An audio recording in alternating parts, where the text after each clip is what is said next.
నిజంగా ఉత్తర ద్వారంలోంచి వెళ్ళడం అంటే ఏమిటో తెలుసా అండి? ఈశ్వరుడి పల్లకి వెళ్ళి పల్లకి వెంట వీళ్ళు వెళ్ళాలి. అసలు శాస్త్రం అది. ఈశ్వరుడికి ఆ రోజున అర్చన చేసి పల్లకి పట్టుకుని పల్లకీని తీసుకెడతారు ఉత్తర ద్వారంలోంచి. ఆయనతో వెళ్ళాలి. నువ్వు తినే ఉత్తర ద్వారంలోంచి వెళితే నీకేం వస్తుంది?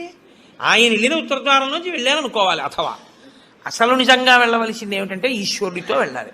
కనీసంలో కనీసం నీ బాధ్యత ఏమిటి? ఉత్తర ద్వారంలోంచి నువ్వు వెళ్ళాలనుకుంటే ఈశ్వరుడితో వెళ్ళేటప్పుడు ఎలా వెళ్ళాలో నువ్వు అలా వెళ్ళాలి. ఈశ్వరుడితో వెళ్ళేటప్పుడు వెళ్ళేవాడు ఎలా వెళ్ళాలి? వైదికంగా వెళ్ళాలి. పైన చొక్కా బనీను ఏమీ లేకుండా ఉత్తరీయాన్ని మాత్రమే కప్పుకొని పంచ గోచీ పోసి కట్టుకోకుండా వెళ్ళకూడదు. గోచీ పోసి కుర్చీళ్ళు పెట్టుకుని వెనక్కి దోపుకోకుండా వెడితే మహాపాపం.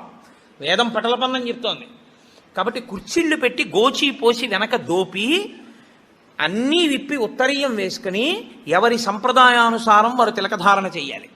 నీకు ద్వాదశనామములైతే ద్వాదశనామములు, నాకు విభూతి ధారణ ఎలా చెప్తే అలా నేను విభూతి ధారణ నేను చేసి శ్రీరంగనాథుడితో కలిసి ఆయన పల్లకీతో నేను ఉత్తర ద్వారంలోంచి మౌనంగా కానీ భగవన్నామని చెప్తూ కానీ ఆయన వెంట వెడితే నా ప్రాణోత్క్రమణం అయినప్పుడు కూడా ఆయన నన్ను అలాగే తీసుకెడతాడు. ఉదారుడై నన్ను నమ్మి, శాస్త్రం నమ్మి నాతో ఓ రోజు వచ్చాడు.